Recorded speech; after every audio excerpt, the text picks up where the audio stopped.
thank you so much for being with us for the last 2.5 days, and congratulations for surviving a marathon of discussions and debates, which I think have been truly enriching. The viewpoints, the perspectives, the diversity of speakers, and turning up in such large numbers on a Sunday when the weather outside is so lovely, surely it truly demonstrates a commitment to the most important issue that we confront, fixing the world ahead of us. And one of the most important players to get the world right in the future are going to be countries that have the largest stake in it. And those countries are commonly, or rather collectively, referred to as the Global South. They may not be similar. It's a very heterogeneous group. There are differences in political ideologies, in economic approaches, in their development pathways and situations. And we are going to try to talk to a very, very wise person who's been handling this matter for a very long time on this whole new phenomenon of the South that is rising, a South that is more visible, a South that is more vocal, a South that is more defiant, and a South in many ways that is now going to have the largest contribution in future growth of that we will witness in the coming decades.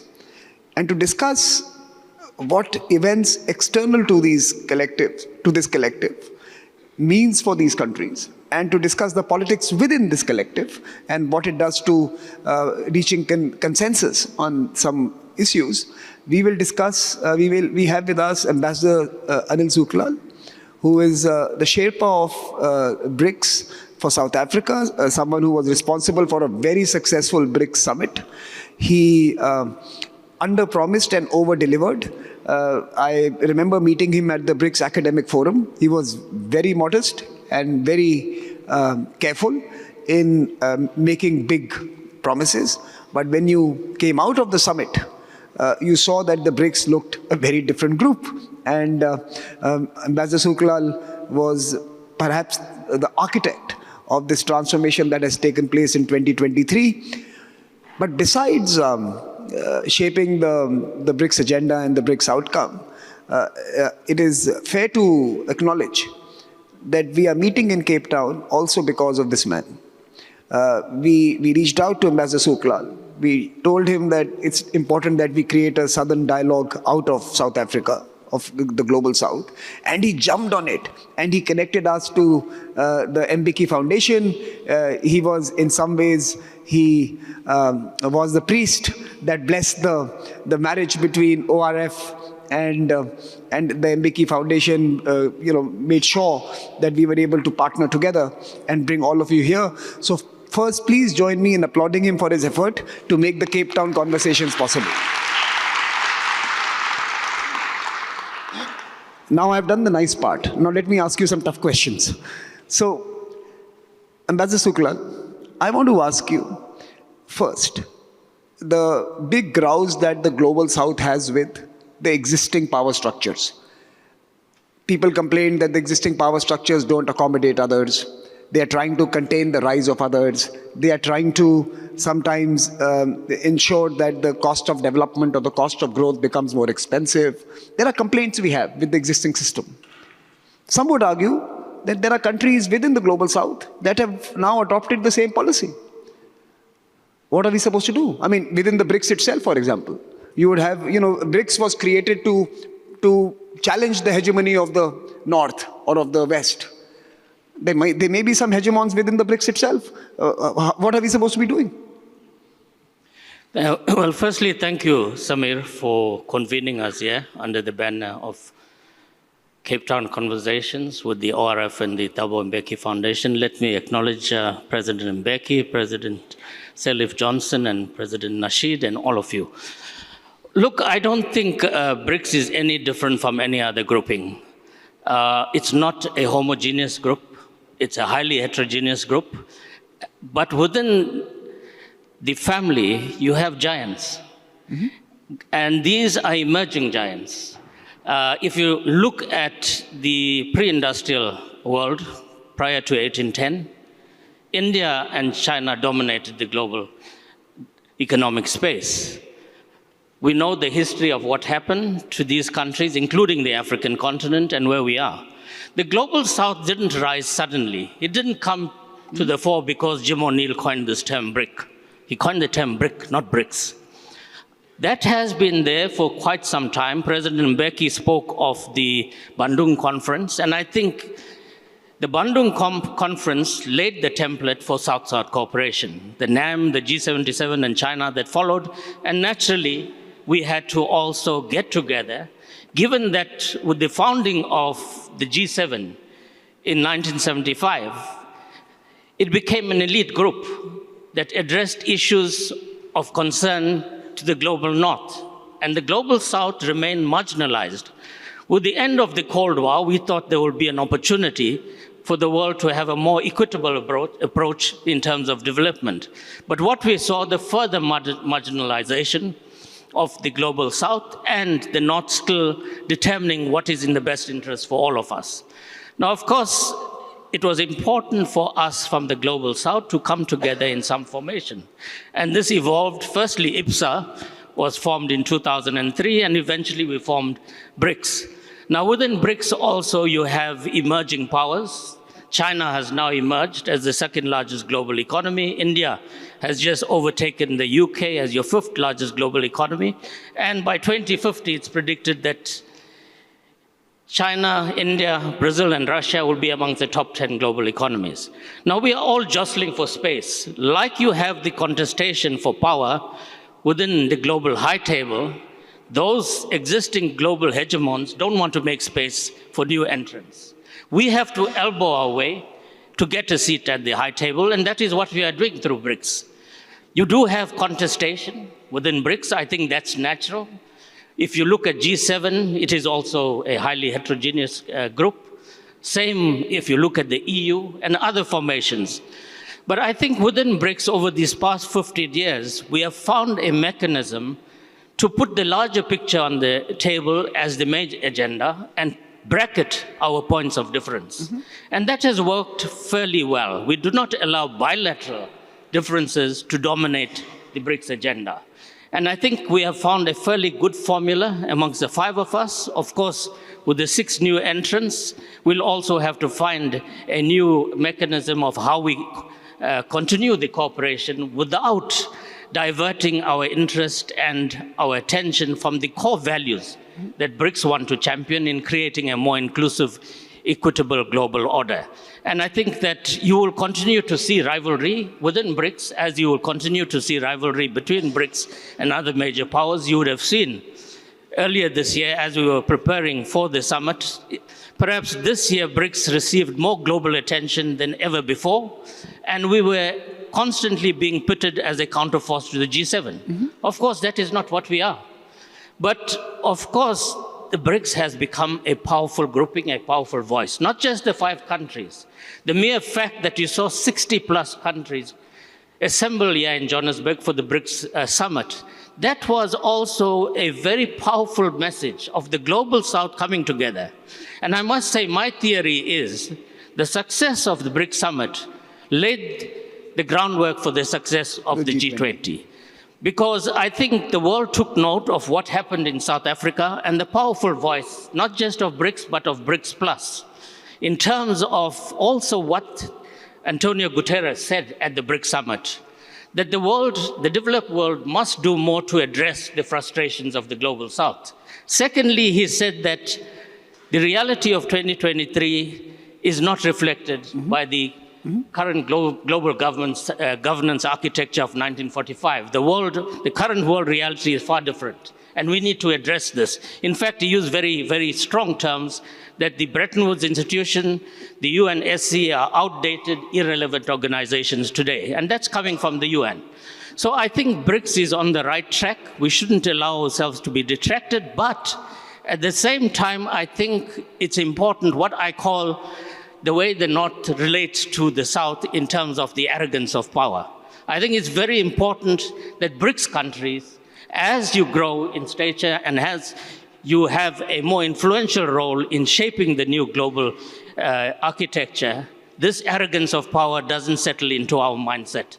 And we start doing the same thing what the global north is doing to us with our fellow countries. In fact, President Hage Geingob asked these questions at the BRICS summit. Will you start behaving like the global north once you become powerful? And we said this is not what BRICS is about. And I think the important point is that within the working methodology of BRICS, we work on the basis of consensus, and I think we've been able to maintain consensus, and we work on the basis that all partners are equal. Even when we created the new development bank in 2016, China was very keen to pump far more capital into the bank, and we said no. We want each country to have the same equity. To have the same financial input in terms of the capital injection in founding this bank, because if one country puts in more, at some stage they're going to come and say they want more say and more influence. So I think we've been able to maintain this balance, and I think that's because we realize there's a larger picture that we have to address collectively. We can't do it no matter how powerful China is or India is or the African continent as a whole. We need to work in tandem with each other. We are not in competition with the global north. We want to work with the global north. And I think you've already seen overtures being made from countries from the global north wanting to have a dialogue. The other important point I made is that I'm glad that the G20 summit succeeded. Having been a former G20 Sherpa, the danger was we have paralyzed our multilateral institutions because of the global divide. The danger was that this organization, if that becomes paralyzed, I think we are in a dangerous space. So it was very important for this G20 summit in India to succeed, because the G20 can be an important bridge between the north and the south. You have the G7 members, and now with the addition of Argentina and Saudi Arabia, you'll have 7 developing countries in the G20, BRICS countries, with the African Union being there. There's a more equal weightage within the G20 to shape the G20 in the manner that we would like to see it move. So, South Rising has an implication of institutions that the South is building, like the BRICS, and South Rising also means how South is shaping agendas of existing organizations such as the G20. You avoided my question. How can BRICS demand reform of multilateralism when China and Russia don't want a reform of the UNSC? Well, that's a point I made earlier on. If you look at the declaration of BRICS Summit over the past 15 years, we've had static language around UNSC reform. In fact, it was only at this summit that we had new language. And I think I was asked this question, do you think there'll be reform of the UNSC? And what are the impediments to reform? Some of our own partners are blocking reform. And that's, I think, a great challenge for us. Because we need to start amongst ourselves, and we need to agree amongst ourselves that when we speak of reform, it's reform across the board, not selective reform. And that's part of the challenge we have internally. And that's something that as South Africa, as Brazil and India, we have been challenging our 2 P5 partners that you need to come to the table and you need to open up space. And I think that pressure must be kept within BRICS as well as with the larger global community. Ambassador Sooklal, there are a number of events in the last 3 years or 4 years that have made the global South more important for many of us. It has existed forever. It's only in the recent years that its salience has increased. So let me ask you a few questions on what certain events have done to countries in the South. Let's start with the Ukraine conflict. If you are sitting in Europe, it is about country A violating the territorial integrity of country B. Russia violating the territorial integrity of Ukraine. And it's a very simple equation which requires a very simple response. For people in the global South, what does this conflict really mean? So when you're sitting in Africa, what are the implications of this conflict for you? What are your concerns that decide how you vote at the UN or who you sanction or who you side with? What are the drivers of decision making here?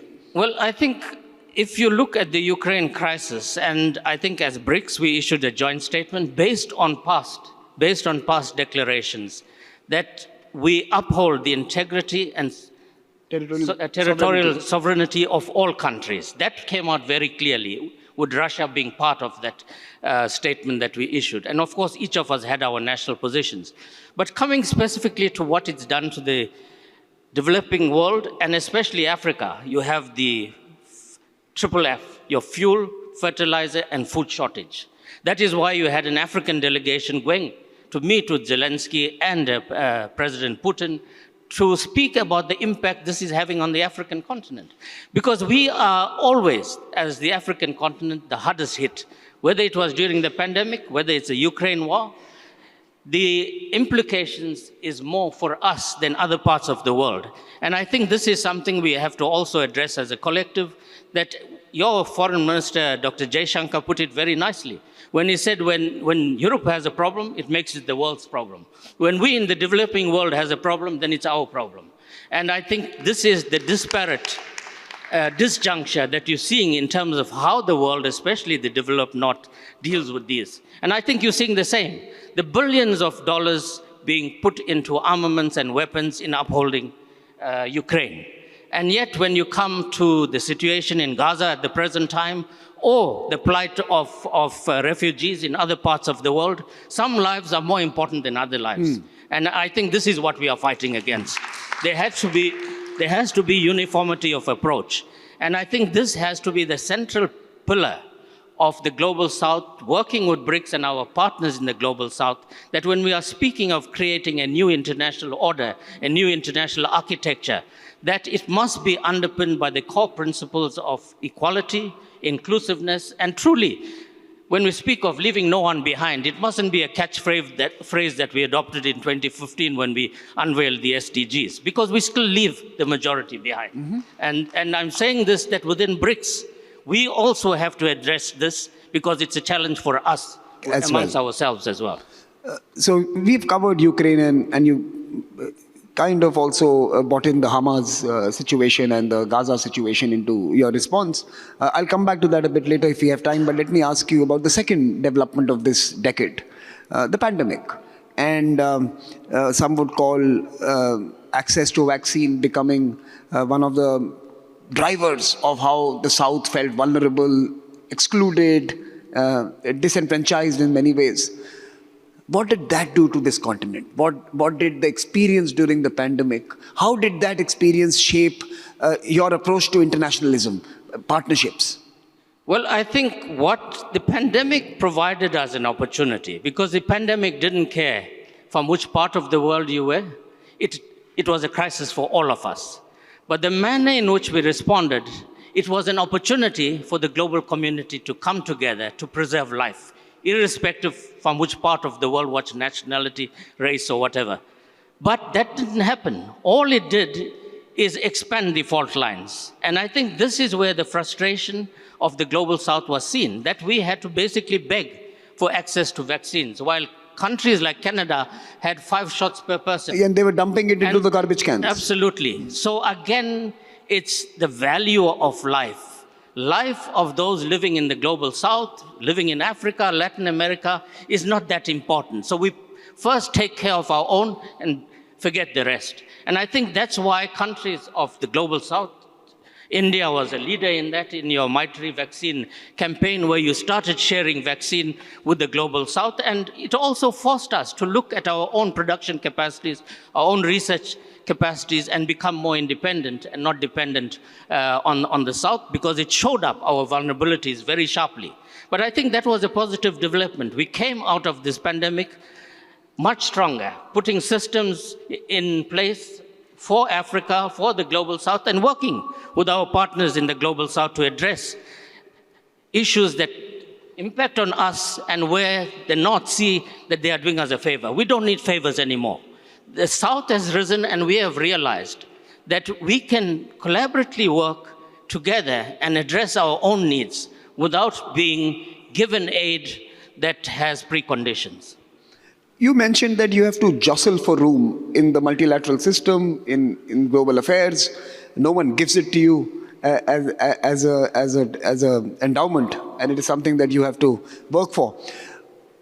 There is a line of thinking that suggests that the global south, while it is risen in stature, in economic relevance, in political stature, it is still lazy. It is still not propositional.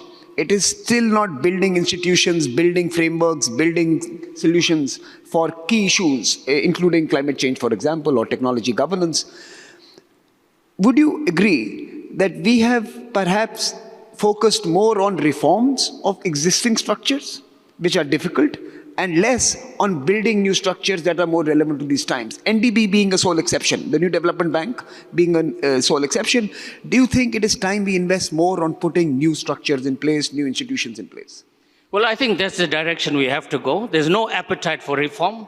And when you look at reform, it's selective reform, again, that favors the global north. There's no real appetite to reform our multilateral institutions, to reform our global financial architecture. And that's why I think it's important for us to create our own institutions, to rewrite the rules of engagement. We were not party to that process, but we have this opportunity, and you are right, we have momentum at the present time. I think we are more together now than we have ever been as the global south. There's an opportunity. We spoke of the G20 presidencies of the three or four countries over the next few years. But it's how we take this moment and what we do with it that is important. We will constantly have differences amongst ourselves, but we have to act in concert for the better interest of all of our people and our countries. It's not going to be given to us by the global north. In fact, what we are seeing is more pulling back and guarding terrain, and that's not great. You know, I'm very often reminded of our own South African situation. When you had the apartheid government in power, they didn't want to give up power. They never gave it up voluntarily. So why would the current global hegemons just hand over power? They're not going to do it. We'll have to keep pressurizing, and we have to become leaders in this process of recrafting an international order where we are leading the process. And we have the capacity, we have the numbers, because, you know, the former foreign minister of Maldives, last year he delivered a lecture at the UN on the small island states. He made a very profound statement. He said, we are small, but we are not powerless. We are small and we are powerful. And this is what we are seeing about the global south. The global south of 1955 and the global south of today is vastly different. We must recognize that we have all of the ingredients to take the lead in reshaping this global architecture. And we must do that in concert. You can't do it with the entire global south. As Minister Pandwa also mentioned yesterday, within Africa, Africa started rising as a result of President Mbeki, Bouteflika, and Obasanjo going to the G8 at the Okinawa summit in 2000 and speaking of Africa's development. That's how NEPAD was birthed. But of course, President Mbeki has better knowledge of that because he was at the forefront of that. I'm saying that BRICS is a catalyst. BRICS is a catalyst that has brought us together, and now you have BRICS Plus. We are a far more powerful grouping. Plus you have this associate relationship with the larger global south. So, you know, Ambassador Sooklal, the two of us on this stage are folks who have engaged with BRICS since 2008, 2009. So we have grown old watching BRICS take off. Now here is a question to you. You mentioned recrafting the international order. Do you think with the addition of these new members, and I'm now referring to a question in the previous panel, do you think with the addition of these members, it is time to think of building IEA or an energy research center that looks at the needs, pricing, price points, accessibility and affordability of energy for the global south? Is it time to focus on building an energy institution for the future with the largest producers and consumers within the group itself? Is it time to think of recasting how energy is treated, and new energy as well, by the way, the green transitions, the biofuels? You look at the energy and it's available within this group. So is it time? So that's one question. The second, of course, commodities, food commodities, minerals, deposits. Is it time now to build the new NDBs in different sectors, to create the energy centers, to create the commodity centers, to create the food alliance, maybe the food for all alliance that ensures that no one dies of starvation when there is grain rotting in godowns in different parts of the world? Well, I think it's important we start creating our own institutions. The NDB is an example that it can work. I recall when we took the decision in 2013 in Durban to create our own MDB, there was a great deal of skepticism, including, especially from the North, that this structure will not work. We have shown that it worked. You saw during the pandemic, we had opportunity to go to the NDB to seek assistance in addressing the challenges of the pandemic and the post-pandemic economic recovery, where all of us benefited from that. But I think we need to create our own institutions. And within BRICS, we have the BRICS Energy Research Platform. That is quite active. In fact, they will now at COP28 next week release the Justice Transition Report of BRICS at COP28. So you have an architecture already in existence. With the addition of the new members, BRICS countries will be responsible for 45% of global oil reserves. Now that's vast.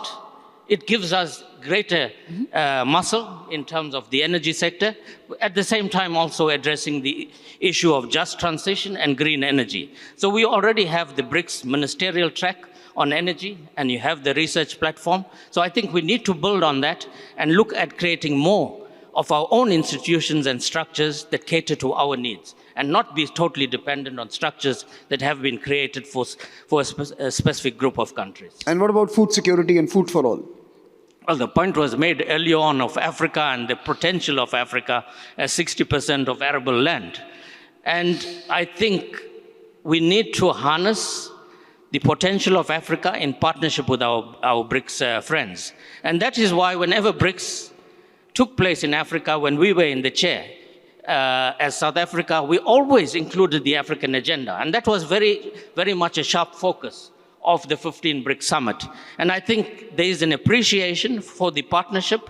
But what we also said to our BRICS partners, because all of them, from China with FOCAC, from India with IAFS, Brazil and the Latin America Africa Forum, Russia Africa Forum, that do not use Africa as a competition ground. Work with us in tandem, because there's enough space for all of us to collectively address Africa's developmental challenges. We have the blueprint there, the NEPAD. We also have the African Continental Free Trade Agreement that came into sharp focus during discussion with our BRICS partners and African leaders during the summit. So we have to create space to address our own challenges and find solutions by ourselves, and not think that solutions will come from outside.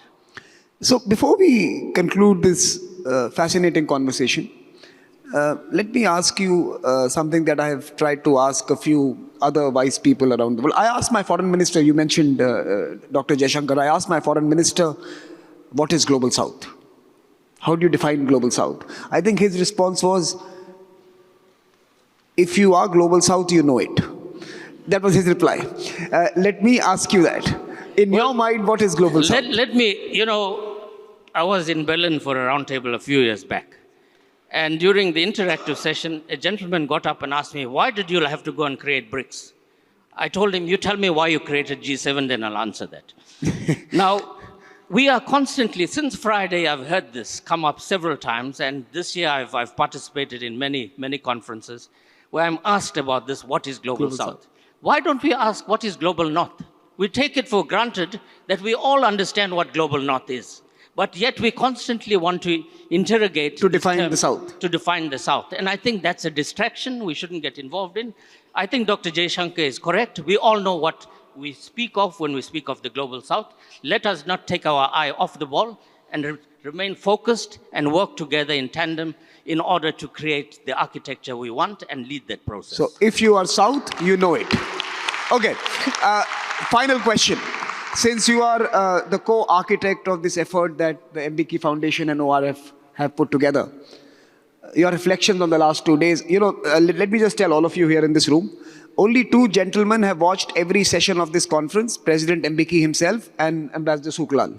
So let me ask Ambassador Sooklal, how, as we close this day, and we'll just come to the valedictory address by the President himself, but as we close, your reflections on this conference and your expectations for next year, your ambitions for next year.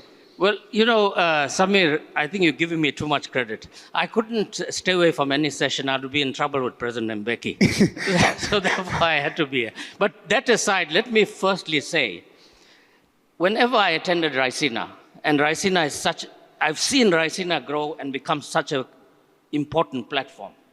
And you have many other such platforms in Asia, in Latin America, and in Europe. What troubled me is that we didn't have such a platform in Africa, where we can meet in Africa, bring global friends and experts and voices together with African leaders and reflect not just on the challenges for Africa, but the challenges of the global South and the challenges of the international community as a whole.